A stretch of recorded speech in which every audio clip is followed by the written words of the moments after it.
Hello and welcome to National Focus. I am Julian Morris. In the headlines, over 1,000 feet of road under construction in Gerudel. Minister for Tourism speaks on her vision for the ministry and an appeal for greater youth involvement in village councils. The details of the headline stories and more when we return. Welcome back. Residents of Gerudel and more specifically the St. Elmo's area will soon be able to traverse the area more easily as works on the main road are ongoing. Member of Parliament for the Roseau South constituency, Honorable Shakira Lockhart Hippolyte, visited the roadworks on Thursday, May 18. She stated that the recent residential developments in the area have made this road a priority project for the residents. This was part of the Flower Site Estate, and recently we have seen this area developing in regards to residents, and more people are building and constructing homes in that residence. I have met with the residents here and also with the local village council, and they said to me that this road is a priority project for them. It's something that I've wanted to do in my last term, but due to COVID-19 and the constraints that we had, I was unable to tackle the road. But now, as I am the Minister of State in the Ministry of Public Works, I found it necessary to ensure that we do the road for the people. Over 1,000 feet of road will be constructed along with the appropriate drainage systems. It's over 1,000 feet of road, and we're preparing the road right now. Public Works has graded the road and rolled the road, and so we're preparing the road for rehabilitation. There was a debate as to whether or not we use asphalt or concrete, but we have come to the conclusion that we will be concreting the road for them very soon. So the next time GIS comes, you will see a nice concrete road with proper drainage. One of the things that we can't forget is drainage, because it makes no sense that you do a road and the drains are not done. The water will undermine the road. So we have to look at simultaneously doing the road and also doing the drainage aspect of it. The project is the result of a collaborative effort between the Ministry of Public Works and the Gerudel Village Council. The project is a collaboration between the Ministry of Public Works, the Village Council, and the parliamentary representatives. Almost like a community hood-mayor type of project. And that is something that we have just started in this area. So we're using it as a model. And if it works very well, we want to emulate it, mirror it in the various hamlets, because we're operating within a very tight fiscal space. And for me, the welfare and well-being of my constituents is paramount. And so I have to ensure that the students are able to go to school. We pay for their education. There's a meal on the constituents' table. But notwithstanding that, infrastructure is a priority as well. So we have a balance and we intend to mix it. And so what we are doing here today is just a collaboration between the Public Works, Ministry of Public Works Corporation, the Village Council, and the parliamentary representative. A could-mayor type of project to ensure that the road and the residents' cry, can be addressed. Minister for Tourism, Honorable Denise Charles, says one of her key objectives she hopes to accomplish is to mold Dominica into a world-class tourist destination. She made the remarks during a focus on government and development last week. Honorable Charles reiterated her goal to attract 200,000 visitors to the island, which will help increase the percentage of visitor arrivals. We are doing so on the 3 strategic pillars. And also, I should add, to increase tourism contribution to GDP, to double it. Right now, we contribute 33% to GDP, and the goal is to double that. And I believe we can achieve that. So I mentioned we're doing this on the 3 strategic pillars. 1, product development, which involves the 7 pillars I mentioned to you, that we're going to focus on niche marketing. We are going to target the people that are interested in health and wellness and invite them to come to Dominica. On the adventure, we're going to promote the Whitey Kubuli Trail. On the aqua, we have scuba diving. We're the #1 dive destination in the Caribbean. And we recently have the Whitey Kubuli Sea Trail. We also now learned of our whale population. They are residents of Dominica. They are our citizens in the sea, as I like to say. And we are going to protect that resource. The tourism minister says emphasis will also be placed on improving the standards of the services delivered by stakeholders. And then we're also going to focus a lot on standards. One of the key things is important for stakeholders to understand that we cannot do things vai in the island. We like to talk about other destinations and how well they're doing. Dominica is doing very well, but we have to focus a bit more on the standards we offer. So, for example, the type of amenities we have at our facilities, how we serve people. People expect a certain class of service, and so you will hear a lot about standards in this financial year, because we'll be focused a lot on training and development of our stakeholders, so they'll understand that serving with a smile, even if somebody might be a little disrespectful or rude or unkind, is part of the industry. Honorable Charles says government has also been meeting with tourism groups in a number of communities to discuss the importance of protecting the tourism assets. Most of our assets are in communities. That's where they lie, that's where they're present. And helping the residents understand and appreciate those assets and value it is going to be critical. So we have started a series of meetings with meeting tourism groups in respective communities to discuss the assets, ensuring that we can brand the community. So if you go to Mero, there's a big beach in Mero, and we plan to improve that beach. But what other things you can do in Mero? Let us package the community, let us give it a brand. And we're working also on an app called Explore Dominica that you'll be able to select a village and see all what the village offers in terms of restaurants, bars, services. Honorable Charles says the current extension project at the Douglas Charles Airport will facilitate the smooth transitioning of the airlines to the international airport, creating more income for the industry. The extension project will actually complement the international airport, because once you have sustained relationships with airline partners, all that will happen is that we'll transition to the international airport and receive bigger aircrafts and aircrafts from other markets like London, Dubai, China. But aircrafts that will carry double. Because right now we receive a E190 that carries about 76 people into Douglas Charles. And people think that's a lot of people. We need to go to an Airbus and aircrafts that carry 200 people to the country. And so that is what the extension will do for us in the interim, ensure that the aircrafts can land more safely, and we hopefully can attract more air service to the destination. So when we move to the international airport, it will be an easy transition and many more visitors can come to the destination.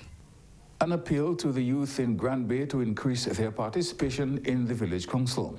Former chairman of the Grand Bay Village Council, Willie Favre, made the appeal during an address at an open day held recently, where he raised the importance of youth involvement in local government. And that's an important thing to know. If you go back in history, you will find that people who serve on the councils are usually older people, or people who have middle age and older age. We must get more young people involved in village councils. Well, I'm glad to see we have Patricia Kazumi as a young person on the council. But I've always believed in that. When I was chairman, it was my pleasure to have Cleo Latham as my young. I always needed a young councillor. We had Sophie Henry, we had Sarah Blaise. The young men don't seem to be very enthusiastic about council, but we need to get some young men involved in the village council as well. Mr. Favre says village councils provide an opportunity for people to improve their communities through voluntary service.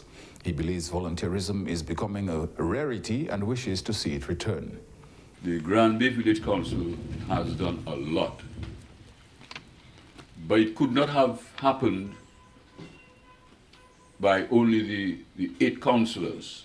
We had to involve other people. You need volunteers. People need to come out and say, yes, I am willing to participate, I am willing to do this, that, and the next. Lots of paths and drains were built in the community. Right now, people can drive all around Granby. You go up to Center, go up to Hagley, go down to Powell. All these roads were built with the assistance of the community. Mr. Favre believes the youth can make an important contribution to the direction of the council. I'd really like to encourage younger people in the community to make themselves available to be on the council, and to participate. You don't just sit at a council meeting and say nothing. It's important for people to make their suggestions. If the chairman says something that you think that, well, you do not agree, express that view. It's a democratic process. You can agree to disagree. And you can come up with new ideas as well. So a council should be a place where people throw out ideas and discuss things and so on. Parliamentary representative for the Salibia constituency and Minister for Kalinago Upliftment, Honorable Cozier Frederick, says that Dominica's indigenous people stand to benefit from the construction of an international airport on island. Preparation works for physical construction of Dominica's international airport commenced earlier this year, and work is at an advanced stage. Opportunities for employment, cultural exchanges, and the opening of markets for indigenous products are among some of the gains to be realized from the international airport. Minister Frederick has urged his constituents to take advantage of the opportunities. It will also provide a gateway for the selling of the local produce and the arts and craft that is really endemic to the Kalinago people. And so, and when you look at the geographical space, it is only 20 minutes from the Kalinago community. So it gives an opportunity to the Kalinago people to engage in big enterprises, homestays, Airbnb, small hotels, guest houses. So it opens a wide array of business opportunities. So I believe in the next couple of months we may have to capitalize the KDF more. There's much more people going to invest as they get ready for the international airport. And it's an easier drive to the Kalinago space with the road work being done, 20 minutes from the airport. And you can really imagine the Kalinago people enjoying all aspects of that development moving forward. Plans for the construction of an international airport have been discussed since 1970. However, progress towards actual construction has only been achieved under the Dominica Labour Party administration. A foundation in the name of the late cultural icon Mr. Alwyn Bully will be formally launched this week, the 25th of May. The foundation will be an expression of solidarity with the Bully family and many of Alwyn Bully's friends and contemporaries, as it will create an institution that can carry on with the work that Mr. Bully started, as well as help to inspire this and future generations of artists and cultural workers to action. The Alwyn Bully Foundation, which aims to honor and perpetuate the memory and to build on the rich legacy of this outstanding Dominican and Caribbean cultural and artistic giant, will become one of the main vehicles to stimulate and support the growth of the art and cultural sector in Dominica and the region through scholarships, learning, exhibition of artistic work, advocacy for the arts and other endeavors to sustain a vibrant art and cultural sector. Ahead of the launch, the foundation has described Mr. Bully as a quintessential Caribbean man, someone whose lifelong work helped to build a modern-day Caribbean cultural and artistic aesthetic. The foundation further revealed that Alwyn dedicated his life to the service of his people, using his artistic talents to create outstanding works in theater, visual arts, carnival music, and other artistic forms to help build a new and more dynamic Dominica and Caribbean. He therefore deserves to be especially honored and celebrated as being one of the most outstanding contemporary artists and cultural workers in the Caribbean. The Alwyn Bully Foundation will bring together representatives of corporate Dominica, as well as key public sector officials and artists and cultural workers who have worked with him over many decades. Presentations from members of the Bully family will be made at the launch, as well as from leading members of the foundation, who will focus on the main goals and mission of the organization in the short, medium, and long term. The launch will also be used as an avenue to build and forge partnerships to undertake a proposed work program, as well as to make a special call for support from the corporate and public sector entities to fund the implementation of activities being considered by the foundation. The launch of the Alwyn Bully Foundation will be held at the Alliance Française building from 6:30. You're watching National Focus. More when we return.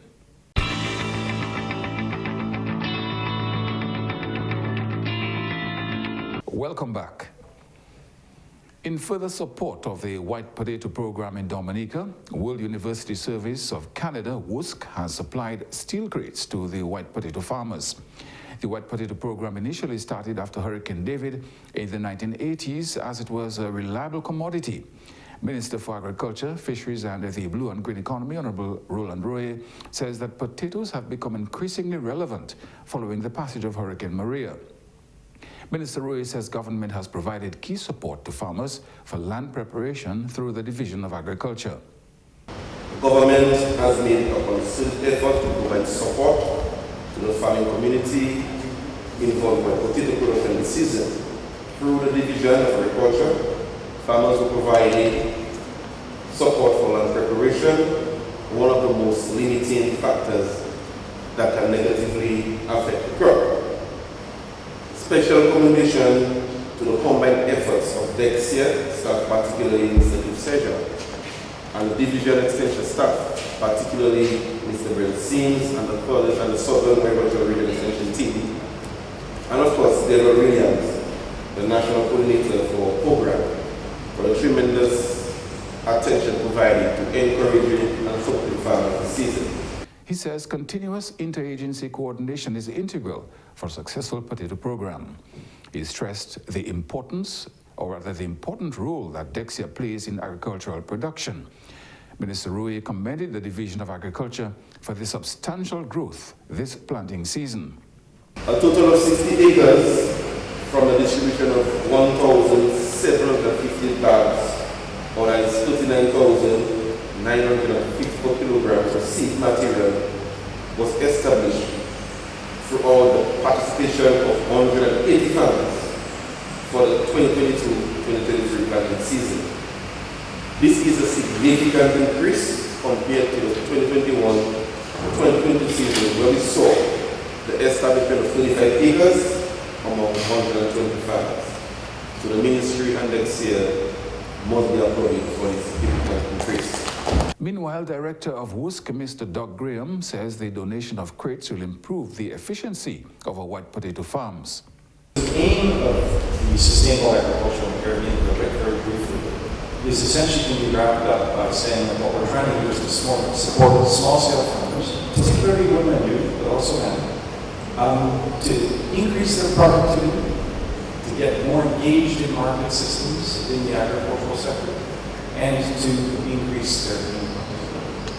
So, as Dr. Paquette Hansen was saying, we've been involved in the potato sector for some time. And so it's a real pleasure to be here today at a time where it's overflowing with potatoes. So it's really good to see all these potatoes here. Mr. Graham says he's certain this will increase the quality of produce. We're providing some crates. We're looking at sort of provide further support again to sort of try to deepen the effectiveness of the potato market system. These crates that are being handed over today are intended to sort of account for traceability, account for keeping the crops better quality, and again, the aim there is reduce loss, increase incomes. So that's what we're trying to do. Minister Royer says the Ministry of Agriculture has engaged Caribbean Agriculture Research and Development Institute, CARDI, for technical support post-harvest management training and will continue to register interested farmers to maximize productive output for the white potato program. His Excellency Sergei Petrovich is the new Russian ambassador to Dominica. He presented his credentials to President of Dominica, His Excellency Charles Savre, on Monday, May 22nd. Since establishing diplomatic relations, Dominica and the Russian Federation have fostered friendly relations. President Savre says he looks forward to a growing support from Russia on major international issues. It is my expectation that during Your Excellency's term of office, that Dominica will be afforded the opportunity to collaborate further and benefit from your country's expertise in these areas. As one of the 5 permanent member states of the Security Council, Russia's position on major international issues is of great significance to us as small island developing states. We therefore look forward to the growing presence of the Russian Federation in the Caribbean region and to the further strengthening of relations both bilaterally and multilaterally in dealing with the challenges confronting small island developing states, and more particularly the devastating effects of climate change, COVID-19, and the rising incidence of crime and violence, all of which threaten our sustainable growth and development and peaceful way of life. His Excellency Sovereign thanked Russia for its assistance following the devastation of Tropical Storm Erika and Hurricane Maria. He added that Dominica would continue to lend its support to Russia when it is possible to do so. It is my wish that Your Excellency's assignment will be a fruitful and rewarding one, and that you will take advantage of the opportunities to visit Dominica periodically to fulfill the aims of the protocols of intentions, and that during such visits, Your Excellency will experience the renowned warmth and hospitality offered by the government and people of our country, and enjoy the beauty of our nature island. Your Excellency, your country has been able to count on the support of the Commonwealth of Dominica in elections to various international bodies when we are not competing for the same positions, and we hope to be able to continue to lend that support to future instances whenever circumstances permit. Meanwhile, new ambassador of Russia to Dominica, His Excellency Sergei Petrovich, says he will do his best to further develop relations between the two countries. As an ambassador of my country to the Commonwealth of Dominica, I am very strongly committed to do my best, to do as much as I can for further development of the traditionally friendly relations between our two countries. So we have enjoyed the friendly relations with Dominica, official relations already for 28 years, since the establishment of the diplomatic relations in 1995.